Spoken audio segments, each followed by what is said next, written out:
Well, hello and welcome to this week's edition of Coffee Club. Myself, Robert Grieve, as ever. Bill Leckie making his long-awaited return. No, a couple of weeks out with a hamstring there. We had Gareth Law a fortnight ago. We had David Friel last week. They were all right. They were okay. They stepped in. They did a shift. Gareth was all right for a Welsh guy. They stepped in. We don't let say that these days. You know, okay, sorry. Get cancelled for that. Yeah, great to be back here in Bellavita.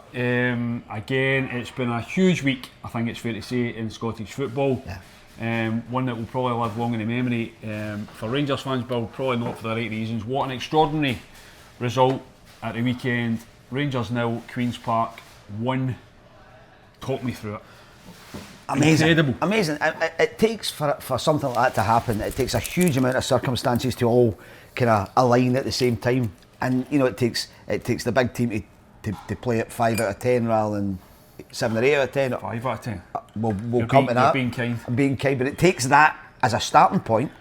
It then takes the wee team to play at 8s and 9s and 10s out of 10, and it needs to happen for 90 minutes because you presume at some point that the bigger team will get their chance and they'll take it.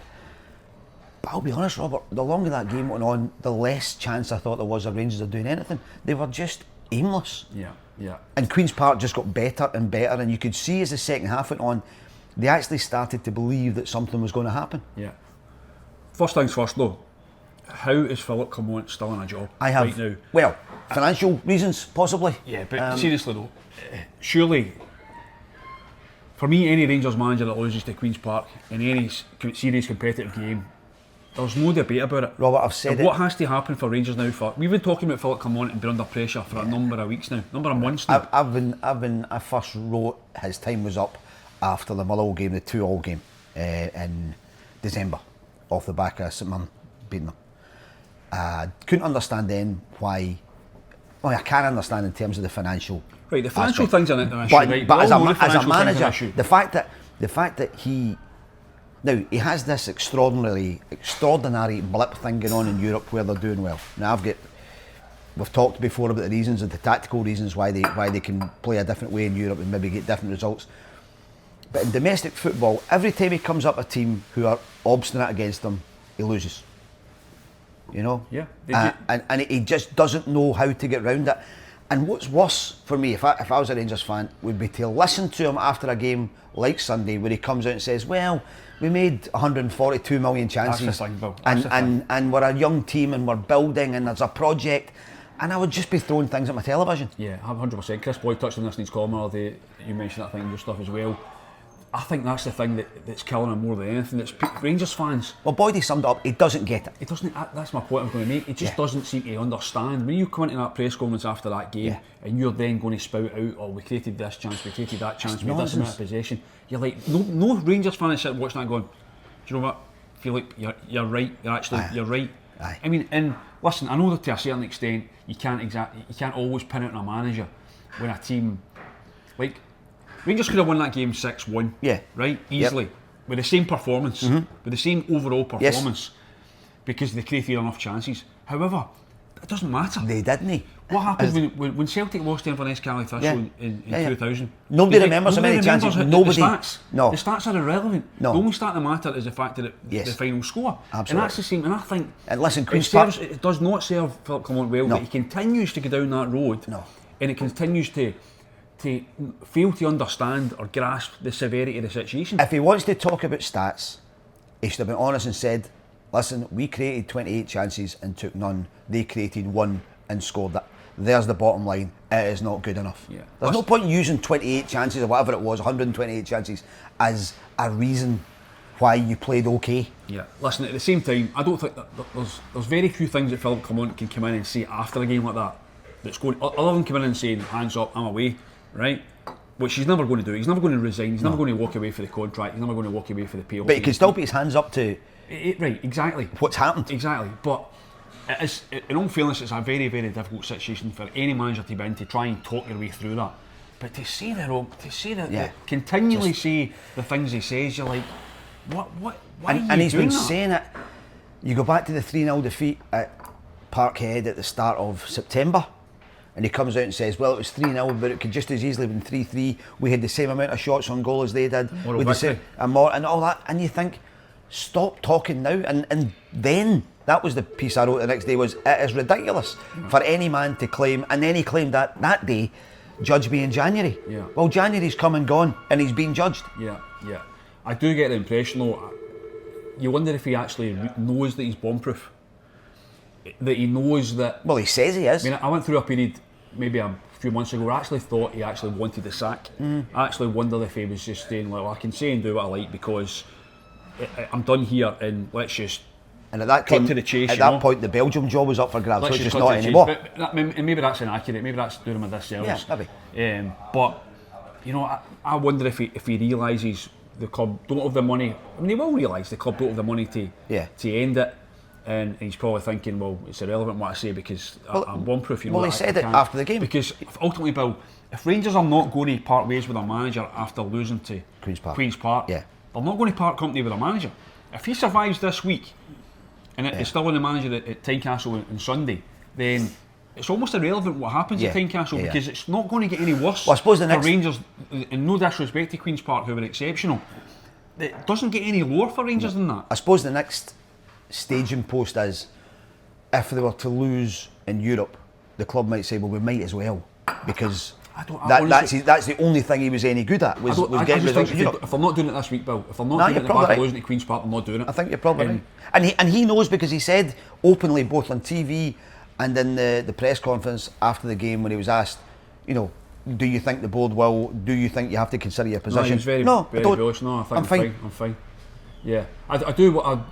I wondered if on Monday morning, and this is where you wonder what it was like in at Murray Park or Ibrox, or however you call it these days, Rangers training ground, or at Ibrox on Edmondson House on Monday morning, where people running about with their hair on fire, you know, where they kind of, right, what do we do, you know. I think it doesn't feel like it. It doesn't feel like it, but I think the club should have come out and said something. If they came out and addressed the situation, it was almost like a kind of business as usual attitude. If they came out, Bill, and said, told Rangers fans, sure, at that point, probably refreshing their phones every 5 minutes. I was getting text messages and phone calls constantly from people. Is he away? Is he away? But you wonder if, I don't know, that I think they should have addressed it. I think they should have come out and said, listen, we're aware that it's not good enough, we're aware of the situation, and even if were they to say to Rangers fans, listen, we're going to take stock in the summer. We're going to take stock at the end of the season, and Philip's aware of that. I don't think he could have any complaints about that, and I think that maybe would have calmed the masses a little bit. The problem with that, Robert, is that a few weeks ago we talked about it. Patrick Stewart, the new CEO, came out without being asked to come out and held a press conference before they played St Johnstone, day before the game, and he came out and basically hooked his wagon to Philippe Clement and said, you know, don't worry about anything, we're not making any rash decisions. So he can't really come out now and say, we're now going to make a rash decision because we lost a cup tie. Yeah. I said at that point, he had made a mistake.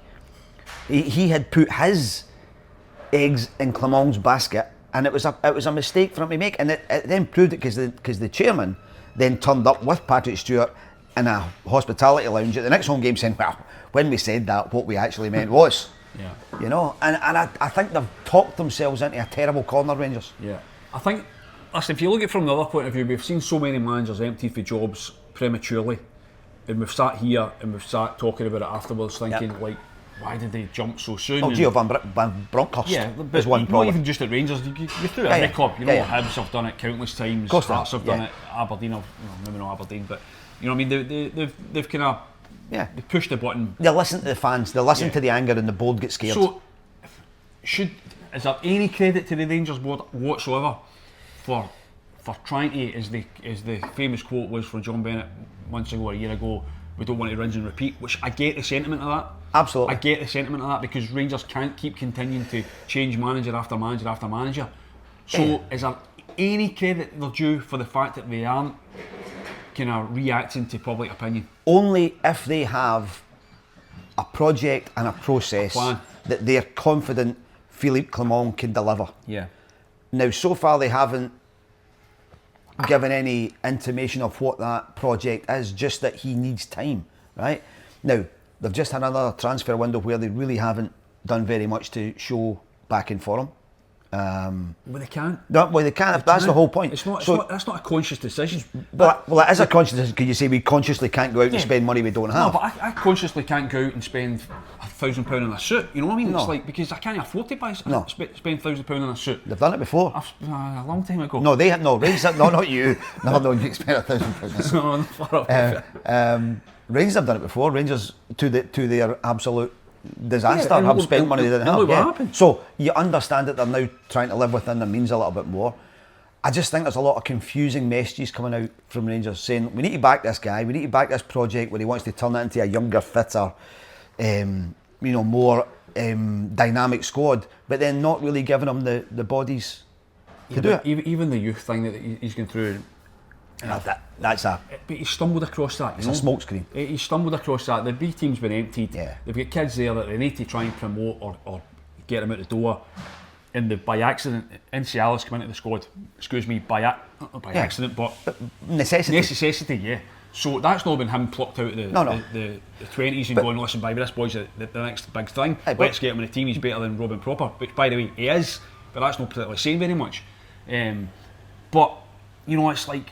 That's not been by design. No, and he claims it's by design. It's not by design. This is our grand new plan to bring kids through. That's not the case. It's not. Bailey Rice gets emptied at half time. Well, that's the one I was going to bring up. Right? Now, there's a great example. They go and get Bailey Rice, who's developing terrific player, quite well at Motherwell. Comes in, gets no chance at all. Then suddenly he's thrown in at half time in the Manchester United game at Old Trafford. Does very well. Does brilliantly. Then he comes in against Queen's Park, and at half time when it's 0-0, he gets emptied. And it was one of several very confusing decisions I thought Clement made in game on Sunday, not the least of which was taking off Yanis Hadji and bringing on Ridvan Yilmaz. Baffling. And again, when he was asked about this after the game in the TV interview, he was asked, can you talk us through why you made negative substitutions? And he jumped in and said, well, I brought on a striker in Cyril Dessers. How is that negative? He knew what he was being asked. But he's deflecting away from it, and I don't think the deflection does him any credit. No, even if you're if you're standing in the touchline as that's unfolding, you're thinking, what are we going to do here? You pull out there, you pull your coach and say, what do we think? You just know the reaction. Aye. And when things are going badly, to make that decision, even for the one will bring a left back. Let's take a creative midfielder off and put on a left back. Even if your left back you bring on ends up creating or scoring the winning goal, there's still going to be boos and anxiety when it happens. It's the thing about things like that baffle me. But the thing about even watching Rangers, the body language in the park, the shape as they tried to make things happen, there was no great belief that they were ever going to do. I mean, even right down to the last minute of the game, the most dramatic finish to a game imaginable, with the penalty. Was that a penalty? I think it was a penalty. I don't think Queen's Park would have got that penalty. I think it was a penalty. There you go. Okay, right, fair. Doesn't matter. It was clumsy. Listen, it was a penalty, and it was VAR, and it was looked at. James Tavernier comes up, and I'm watching him, and I'm saying he's going to come up, he's going to do his wee shuffle, he's going to run up, and he's going to smash it high to the goalkeeper's right, and the goalkeeper's going to have no chance. And the keeper's there, and you can see the keeper edging that way, and you're thinking... a bit of delay, which didn't help Tavernier. He goes to take it, and the referee tells him to stop, because they're then checking back for offsides. Yeah, but they're also... in the build-up. Cyril Dessers, by the way, was at as the camera was looking at the near side corner, almost kind of, I think, infringing into the box, kind of trying to... And the referee kind of warned him. Cyril Dessers didn't do Tavernier any favours. No. It's like, if you're any other Rangers player, get out the road, let your captain take the penalty. But when he steps up, I wrote it my piece on Monday, and it's easier to write it when you've seen it, but at the time I was sitting watching going, I think this boy's going to save this. I thought he was going to miss as well. And there's no real conviction in that penalty. That's not a Tavernier penalty. And you wonder what... At the same time, it's a pressure penalty, but the point I'm asking, he has scored a million pressure penalties. Yeah, I know, but... What I would say is, Robert, I wonder in that situation where Rangers are, you know what's about to happen in the game, even for a guy like Tavernier, who has... Without whose goals Rangers would have been miles further back than they've been over the last few years, you wonder what's in his head at that moment, what he's thinking. What do you think he's thinking? He's thinking he needs to score. I think he's thinking he needs to score. And he's under P. You can see him taking deep breaths. But in the moment, he knows he's got to score, but in those, there's a massive puff of the cheeks before he hits the ball. But you wonder how much pressure and even in your subconscious head, how many decisions it makes in a tenth of a second. You wonder all the things that are going through a player's head in that situation. Yeah. Is this kick going to either save or bin the manager? What are the fans going to do if I miss this? You know, if I score this, we'll probably go and win it in extra time, so that will be great, all will be forgiven. It's a massive moment, and it says a lot that Tavernier, being the guy he is, wasn't up to it in that moment. Because normally he would just smash it. Yeah, listen, he's taking a million pressure penalties. But we won't know, essentially. We don't know what it feels like to be in that situation. We'll never know what it feels like to be. I've played in pitches, and I've often, like, Ibrox or Celtic Park or Hampden, when they're empty, like kind of bounce games, and I genuinely, with conversation with you guys, you're thinking this must be awesome when it's full, when there's 50, 60,000 here, and what it must be like, you know. We don't know. No, your heart must be pounding at your chest, you know. But you look at it, Ibrox is by that time half empty, probably 2/3, well, a third empty, whatever it is. He has taken penalties at, you know, Celtic Park and places all around the world where he's been under pressure. And that one there, for some reason, just really got to him. Yeah, well, it did. And the whole thing got to Rangers because they just were, you know, it's one of the great cliches: outfought, outrun, outthought. But that's what they were by Queen's Park. Queen's Park were absolutely magnificent, Robert. Absolutely brilliant. We have to pay tribute to Queen's Park. Brilliant. I mean, you did that in your piece the other day. Yeah. Callum Davidson. I mean, wow, it's incredible to think that St Johnstone thought they could do better than Callum Davidson. No disrespect to there's a great example of what you're talking about earlier, is listening to the wrong people and making the wrong decisions. I don't mean that disrespect to the manager they've got now or anything else, but I think he's a great guy, and I think he's proven himself. Yeah. He's a top he's a top manager. He's also a great example of why sometimes it's not a great idea to punch that far above your weight. Yeah. Because Stephen Robinson said that the other night about St Mirren when they lost the cup tie Hearts. Somebody asked about, have you punched above your weight the last couple of seasons? He says probably, and the problem is that people start thinking that is your weight, and that's probably what happens in Johnson. They look at it and go, well, we won 2 cups 2 years ago, why are we not winning 2 cups this year? You know. So Callum Davidson, well done to him and to Callum Ferry and to Seb Dross and everybody else in the team, because I thought they were sensational. And also Callum, he used 2 subs during the game, so he obviously believed in these guys, he believed in their fitness. I thought they were brilliant, just brilliant. Yeah, but it's certainly going to be interesting to see how things are going to develop at Rangers. As I say, but Wednesday now, the weekend's fast approaching. Massive game. It doesn't look like they're going to make any big decisions between now and then. You wonder if there are conversations. I think there probably are conversations behind the scenes about how they maybe get themselves into a position. Rangers can't keep losing. No. They can't. I mean, we're saying if they lose to Hearts at the weekend, then it's not any worse than losing to Queen's Park, which obviously it isn't. And they could well lose to Hearts. We were at Hearts, St Hearts Monday night. They could easily lose to Hearts. They could easily lose the next year, and we get a run of games, and what happens then? So it's not as if Rangers can't. The Rangers hierarchy. They may find themselves in a position where they have I was going to say, where I disagree with your argument about how, well, if they're not going to do it now, they won't do it at all, is there comes a point where things are unsurvivable. I've talked a lot this season about the comparison. Sorry, I thought that was Sunday night. Yeah, but I've talked a lot this season about the comparison between Eric Ten Hag's situation and Philippe Clement's situation.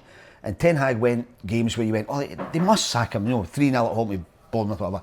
He must go now. Then he would go and win a Manchester derby, and they'd say, oh well, no, maybe this is the real Ten Hag. But eventually there comes a point where you just go, no, we can't go on limping back and forward like this. And there'll come a point for Rangers where they can't limp along with, and whether they have to put a youth coach or Alec Ray or anybody in charge, it might have to be just that. Yeah. One thing I will say, and I think it's worth pointing out, I think Philippe Clement's a really decent man. Me too. I like him. I enjoy speaking to him. You ask him a question, you get an answer, you get an honest answer out of him. He thinks about his answers. He's a very, very decent man. There was a video footage the other day of 1 or 2 fans been outside Ibrox waiting for him a good while after the final whistle, by the way, and they were giving him dogs abuse. I don't like that. I don't think that serves anyone or does anyone any good.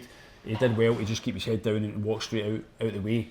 We know fans are going to be upset, we know they're going to be angry, we know they're going to be outraged, and to a certain extent during the game, while they're in the stadium, they're entitled to voice their opinions to a certain extent, but I think Clement is a very decent man. And I don't think I didn't like that. I didn't like that at all. I don't like that generally. But I think he would be a massive success in a job that was a project. See what here, and I don't mean this club particularly, but see the way a Bournemouth or a Brighton operate, where there's no massive expectations, where they use the transfer market well, where there's a bit of money in the bank, and where players are allowed to develop. I think he'd be perfect for that kind of environment. I think he's probably too decent a guy to be in this bubble with Rangers and Celtic where you're either first or you're nowhere. Yeah, I agree with that. And that's the problem, is he thinks it's okay to be building and trying to get a bit closer as they go along. As we all know, rightly or wrongly, that doesn't happen with the Old Firm. Yeah, absolutely. You're either first or you're nowhere. Yeah, 100%. I don't think he's the worst Rangers manager they've ever had. Nope. By any stretch of the imagination. I think and I think for any Rangers manager now, and this is maybe an issue going forward. It is an issue going forward. Whoever's managing the Rangers right now, it's a very, very difficult period of time to be the Rangers manager. I'm not saying you could appoint anyone and it would make any difference, but Celtic are so far and away ahead of them on and off the park that it's a very, very difficult time to be the Rangers manager at this point in history, because of the finances, because of the gap, because Celtic have. I mean, it could be a while before. Listen, Celtic will probably get to a point where something happens that kind of knocks them off course. There always is with the Old Firm. There's a shelf life for everybody. It's probably not that far away. At the minute, they look a country mile away from Rangers, because essentially I think they are. But that's not to say it couldn't change very quickly. We've seen it happen at various points. Here's the exact, and this is the one of the great quirks of that game at the weekend, was it came 25 years in one day after Cali won at Celtic. Okay, and we had the Super Cali globalistic headline in the Sun, then we've got Super Callum this time. So it all worked in beautifully there. John Barnes was gone that night. I mean, he just, that was him. He was finished. It was all over for him after that night. The players were going against him the whole thing. Well, there was whole Mark Viduka thing refusing to play in the second half and all that kind of stuff. Come on, at least doesn't have that to deal with. No, but the big change Celtic made was that by the following season they had gone and got Martin O'Neill. And Martin O'Neill came in and revolutionised everything. Yeah. And Rangers right now need a move of that size. No, but that's the issue, Bill. That's the issue. Martin O'Neill came in to Celtic at that point and was able to go and spend £6 million in John Hartson, bring in Chris Sutton, bring in Lennon, so Alan Thompson, blah blah blah. He revamped the squad with a pile of money. The next Rangers manager doesn't have that. Well, I think when you look back, you'll maybe realise how much money Rangers have spent and wasted. Yeah, they have. In comparison to every other club in Scotland other than Celtic. But in terms of, they've spent a considerable amount of money and badly. That's one of the problems. 100%. Badly, and that's a huge argument to whoever comes next. Yeah. The recruitment has to be done better. To be better. I mean, there's some people out there think Rangers recruitment's been decent in the last while. Like, what are they doing? Terrible. So that's clearly the money that Rangers have is being wasted. It's been wasted. There's no doubt about that. But at the same time, I mean, they can't go and spend 10, 12 million pounds on a player. No, they can't. But they Celtic can. Celtic are bringing Kieran Tierney back. They're going to bring. Listen, because they have the stock. They've got the war chest. They've got the wealth to do it. But the point I'm making with Rangers is their next move can't be a guy who might be a good manager, might be the right fit. He has to be an absolute stick on, which is easier said than done. But that's why guys like Patrick Stewart, who spent 15 years at Manchester United, that's why guys like him have been hired, so that they can go and make these decisions, so they can go and use their clout to bring in someone. Now, I'm not saying you go and get Carlo Ancelotti, right? What I'm saying is that you go and get someone who changes the game for them, and not just somebody who muddles along in the same way. They can't have another Michael Beale, they can't have another Philip Clement. They go and get Derek McInnes. Told you before, that's what they do. They go and get Derek McInnes. I love Derek McInnes. I don't think he gives them that change that Derek McInnes knows Scottish football inside out. He knows Rangers inside out. It's a tremendous. He would make them better. He's a tremendous Scottish manager. He would get more out of that squad as it is. That's undeniable. And he would get better value for money. That's undeniable. That's undeniable, Rob. That's the next step for Rangers. Okay. That's the next step. He might not be the Rangers manager for the next 10 years, but for the here and now, I think Derek McInnes would do a tremendous job for for Rangers. I don't actually like talking that way. No, because he's in a job. He's in a job, apart from else. Kilmarnock will not be happy with and that. And also, I know we've sat here talking about Thorpe Cumont and how he should be.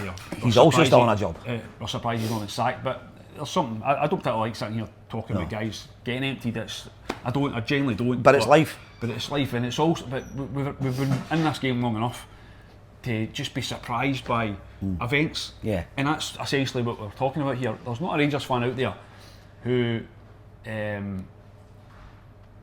isn't surprised that Phil Cumont is still on a job. Absolutely. And I think he's probably in that boat as well. But then, I don't know. Listen, a remarkable day, and at the end of the day, let's not forget, Queen's Park won it and were sensational. And I wish they'd got a home draw. That would just have been brilliant for them. Yeah, but they've been rewarded. They're in the hat. They're still there, and good luck to them. But as ever, we'll be watching with interest for all the best news and views on Rangers. Stick with Sunsport. We've been I think, bringing great analysis and news, insight into what's going on there in the last few days. Incidentally, you need to like and subscribe to this if you wish. You don't need to. You don't need to. But very nice if you did. I'm saying you need to then, if you wish. It's a kind of contradiction in terms of. There's a thing beneath here somewhere that our next to the cakes, underneath the cakes, that our tech guys will have you like and subscribe to this. It would give us an insight in how this is going, and as always as well, your comments. Let us know what you think about what Bill's saying. Get into him. Yeah, lovely man. It's always if you see him in the street, tell him as well. Aye. No, don't do that. We're off to I shouldn't have said that. We're off to Celtic Park tonight.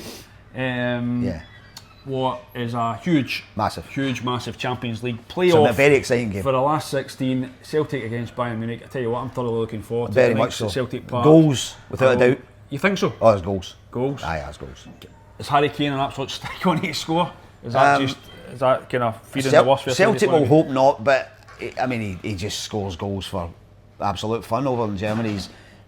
People wondered how he would adapt after so many years in English football, and he's just such an intelligent player. You're a fan of him?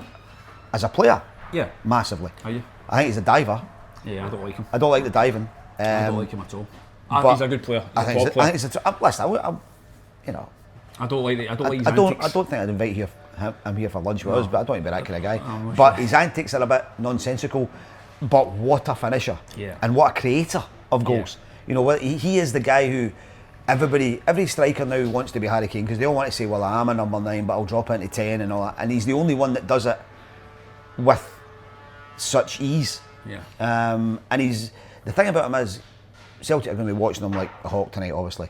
But off round about him, Kingsley Coman and Musiala and Sani or whoever else is round about him, and you need eyes in the back of your head tonight, the way they move. I'm talking, we mentioned Kane obviously first of all, but Musiala for me, we saw him in the summer. Brilliant. Last summer, unfortunately, one of his good games against Scotland. Yeah. He's top level. It's funny, Germany played about wide left against us, but they play him in kind of head of the midfield if you're looking at a diamond kind of idea.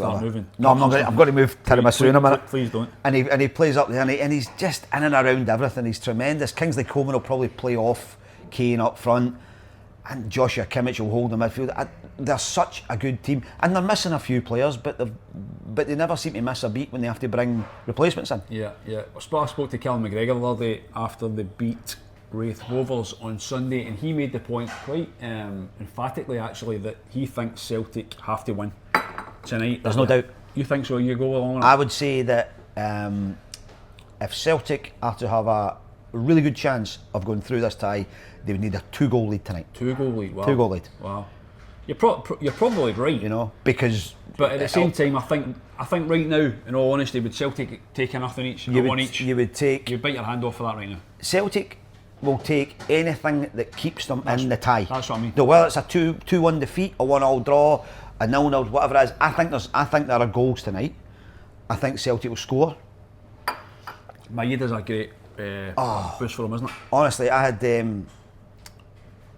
you know, I had a piece ready to run in today's paper, which was on because you do that, don't you? You write pieces well in advance. Before the news happened. No, over the weekend I was just thinking that at the time of that Young Boys Bern game, the fact that he got sent off almost got overlooked in the middle of the goal, and then the drama at the end with Schmeichel saving late on, and people kind of went, "Ah, well, he got sent off, but that's okay." And then suddenly, because Kyogo wasn't there and they hadn't brought in a replacement, losing him became a massive thing. And we were sitting at the St Mirren Hearts Cup tie the other night when the news came through, sort of halfway through the game, and you just thought, how big a lift must that be for Celtic? Now, Celtic had obviously appealed the decision, but they hadn't made a thing of it. Quietly. Because I don't know if they were expecting to get a result. It was interesting the fact that they didn't make that public. It was, I don't know why, I thought... No, Brendan Rodgers said at the weekend what a miss he's going to be. Yeah, no, they certainly weren't expecting to go overturned, but I spoke to Brendan Rodgers about this yesterday, and he actually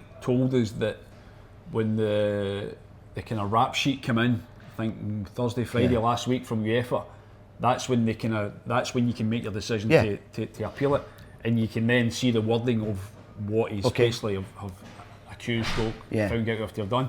And it was an assault. The word assault was in there. I didn't think it was. It wasn't assault. It was like, petulance. Yeah, it was. Yeah, exactly. So, in fairness to him, and he said this, like as soon as the Celtic kind of legal guys have seen this, they went, "Oh, wait a minute, we can pounce on this." Yeah, and that's exactly what they've done.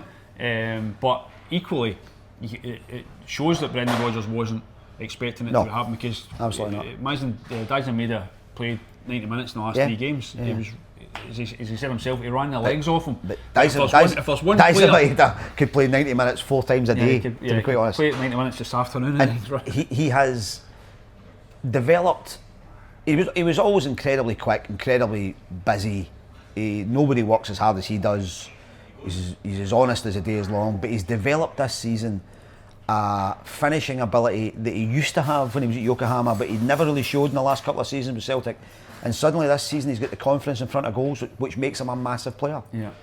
Well, we are recording this on Wednesday. If you're watching this on Thursday, you'll know the result of Celtic. I'm relatively optimistic that they can get a result that keeps them in the tie. Good. I'll go as far as to say that. So if you're watching this on Thursday, that would be amazing. That would be tanked 5-0. I can see Celtic scoring. I can also see Bayern scoring. It's the way Bayern play. It could be a 3-2 Bayern. It could be a 4-2 Bayern. You don't know. You just don't know. Yeah. Well, we wish them well anyway. I'm very much looking forward so to the game. The packed house, Celtic Park. Rangers Celtic. The European nights, they're amazing. They're absolutely amazing. They're brilliant. Thunderous noise and the teams come out and they'll be great. And I think visiting teams come here and really appreciate the sense of occasion that comes with playing at Parkhead and at Ibrox. It's a wonderful thing. Not quite as thunderous on Monday night, the last game we were together. We'll touch on this. We've not got very much longer left, but we were at St Mirren Park. You were working. I was just watching. And I thought St Mirren should have had that game won and out of sight. They lost some penalty kicks to Hearts, as people will know. Craig Gordon pulling off a couple of great saves, as he did during the 90 minutes. Albeit I thought he was at fault for the St Mirren goal. But St Mirren had chances in the first half. I thought they should have been out of sight. And we were both sitting there. I've been watching St Mirren for a number of years, number of years. You almost knew it was coming. We've seen that movie before. We've done the movie before. And St Mirren have a way of playing that when the ball goes long to Olasanya and Mandron up front, and when the two of them are working well together, we're a very potent side. But when it stops happening, there's not really a plan B. They were unlucky, I thought.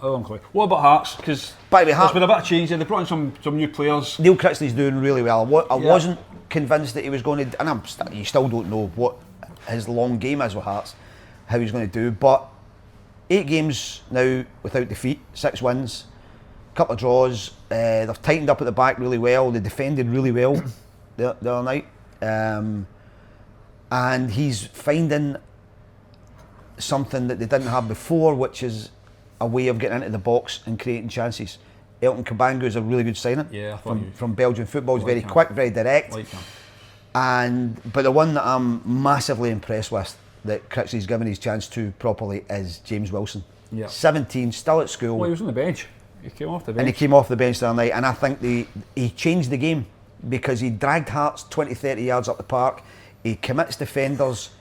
He's incredibly courageous. I mean, he took a bang he took from Alex Gogic. and setting up a chance that could have won the game in normal time. 17-year-old boy, he is a real star, and it tells a lot that during extra time, Crixley took off Lawrence Shankland, captain and main penalty taker, and Wilson put his hand up, took the first penalty and smashed it in the top corner. There's confidence for you. Yeah, I have to say Lawrence Shankland was lucky to stay in the park as long as he did, because he offered very, very little. And I'm a Lawrence Shankland fan, as regular viewers will know, but wow. Didn't look on it at all, did he? He's gone way off, and there's a Scotland game coming up soon. Yeah. Steve Clark was at that game. I don't think Lawrence Shankland should be anywhere near that Scotland squad, and I hate saying that. I really do hate saying that, but he's also not playing centre forward anymore. He he's coming off, but he's just so he's a good player, you know, and he looks as if he's devoid of confidence. But you mentioned, I mean, obviously young Wilson, Evan Mooney for St Mirren. Excellent. Penalty was exceptional in the shootout when few of the St Mirren penalties were. It's good that James Wilson, Evan Mooney, these young Scottish players coming through, getting their chance, coming on, making an impact. Well, we keep hearing that there's not enough youth development in the top flight in Scotland, and that's very true. But then you start saying Evan Mooney, James Wilson, Lennon Miller, Bailey Rice. Yeah. You know, when you start seeing a few boys coming through, maybe other clubs start to look at it and say, well, even if out of necessity we have to, then let's do it. And I've got no doubt that if St Mirren get a good offer for Evan Mooney, he'll be away. I've got no doubt that if Hearts got a big offer for James Wilson, he'd be away. But to see them play and to be given the freedom they are is excellent. Yeah. And fans love it. Yeah, when we talk about it another time, actually, because it's a big talking point. I think you're right. If these kids coming through, but I think the first chance that the clubs get to move them on, they probably will take it, because there's a market now in England for young players, and that's an avenue for them. Anyway, that's about us for this week. As I say, like and subscribe if you can, if you want to.